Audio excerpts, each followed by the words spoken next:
अस्सलामुअलैकुम नाजरीन, औकात टीवी दे चैनल ते मलक नवाज सोकी तुहाडा खिदमतगार। अज फतेह जंग दे विच इरफान खान साहब जिहड़े कि बड़ा कल्चर नूं प्रमोट रखते हैं च हाज़र क्योंकि मेरा ये इलाका अबाबदा तू मैं इत्थे ही दा ते साडा जिहड़ा कल्चर है कोई बैलां ना, कोई कुत्तियां ना, कोई घोड़ियां ना।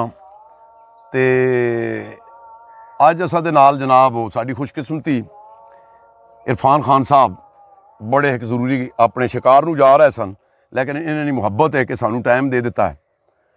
तो इन्हां कोल पुछदे हां कि जनाब इस ये जिहड़ा बाज है इसका की नाम है?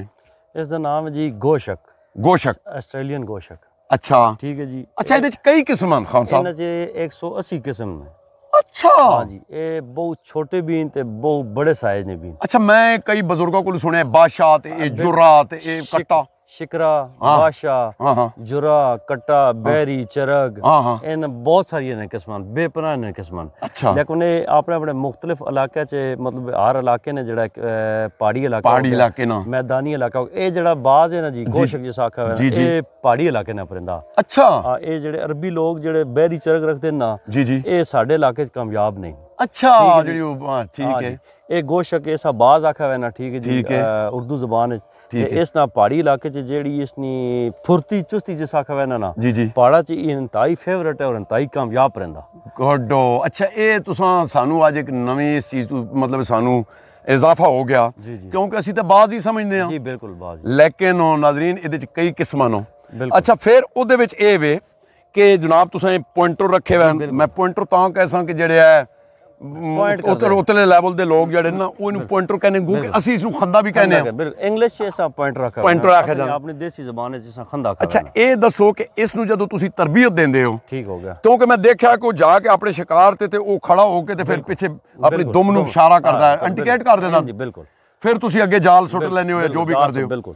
ते जदों तुसी उड़ांदे हो, बिल्कुल, फर्ज कीता तितर नू या बाज उठा के ते फिर ए पीछे काम करदा है। फिर पहला मेन पॉइंट है कुत्ते दा, ठीक है।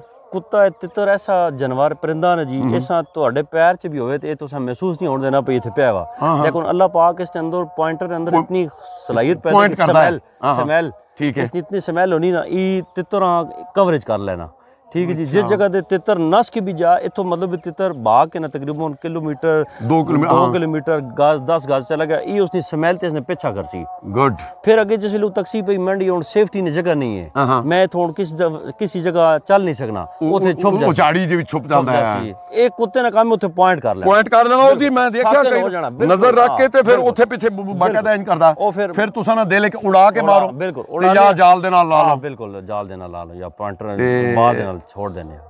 इरफान खान साहब बड़ा मज़ा आया अज, मैं तुहाडा टाइम कीमती वक्त जाया नहीं करना ते हुण जनाब तुहाडे एक दिन आवांगे असीं डेरे ते नहीं इंज नहीं इसने इंज नहीं उड़ना। हाँ जी, एक दिन आवांगे बल्कि तुसां नूं असीं ज़हमत देवांगे, सानू एक दिन शिकार दा नाल दिखाओगे, तुसीं आओ स्पेशल इंशाअल्लाह, तुहाडे नाले घोड़े छोड़ां दा भी मैं आ जाओ ते गो कि मैं जरा बिजी रहां, लेकिन हुण मैं आसां अपने नाजरीन नूं अपने दोस्तां नूं असीं लाजमी दसांगे, ठीक कि जनाब ते बड़ी खुशी होई। नाजरीन अज दे जरा टाइम की शार्ट की वजह तो नवाज सोकी नूं दो इजाज़त, अगले प्रोग्राम तक अल्लाह हाफिज़।